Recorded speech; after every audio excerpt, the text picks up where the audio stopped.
পাপ সিনেমাটি প্রযোজনার আংশিক টাকা নিয়ে দ্বন্দ্বে গ্রেপ্তারি পরোয়ানা জারি হয় প্রযোজক আব্দুল আজিজের নামে।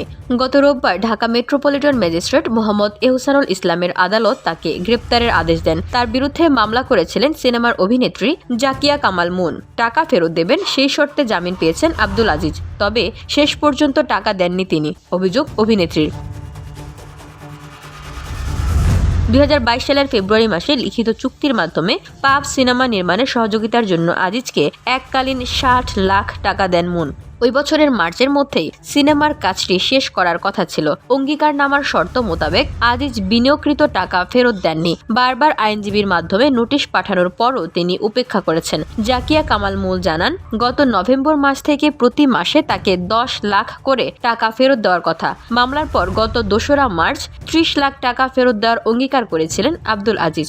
বাকি টাকাও 25 রোজার মধ্যে ফেরত দেবেন বলে দুপক্ষের আপোষ হয়। ধুলো, ময়লা ও ক্ষতিকর ধূলিকণা থেকে নিমিষেই মুক্তি দেয় চৌধুরী এয়ার পিউরিফায়ার। এর শক্তিশালী সাকশন ঘরের কোনায় কোনায় লুকিয়ে থাকা সকল ধুলা টেনে ফিল্টার করে এবং বের করে আনে নির্মল ও স্বাস্থ্যকর হাওয়া। জাকিয়া কামাল মুন বলেন, আজিজ ভাইয়ের সঙ্গে আমার একটা আপোষনামা হয়েছে। গত রোববার তিনি 30 লাখ টাকা দিতে চেয়েছিলেন, অথচ রোববার আমার ফোনও ধরেনি কেউ। তিনি তো আদালতের কথাও শুনলেন না। 10 লাখ করে 3টি তারিখে টাকা দেওয়ার কথা শোনা গিয়েছে। সেই প্রসঙ্গে তিনি বলেন, 10 লাখ করে দিলে তো নভেম্বর মাস থেকে দিতেন, সেটা তিনি করেননি।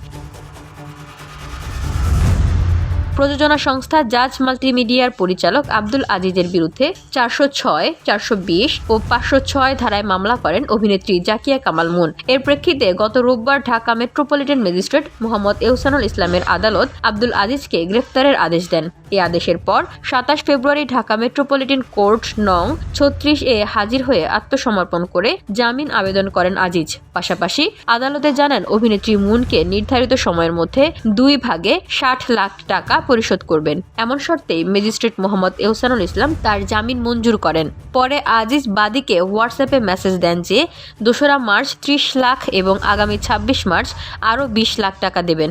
সেই তারিখ পার হয়ে গেলেও টাকা পরিশোধ করেননি আব্দুল আজিজ। ওই তারিখে রাজধানীর ইস্কাটনে জাজের অফিসে ডেকে নেন অভিনেত্রীকে।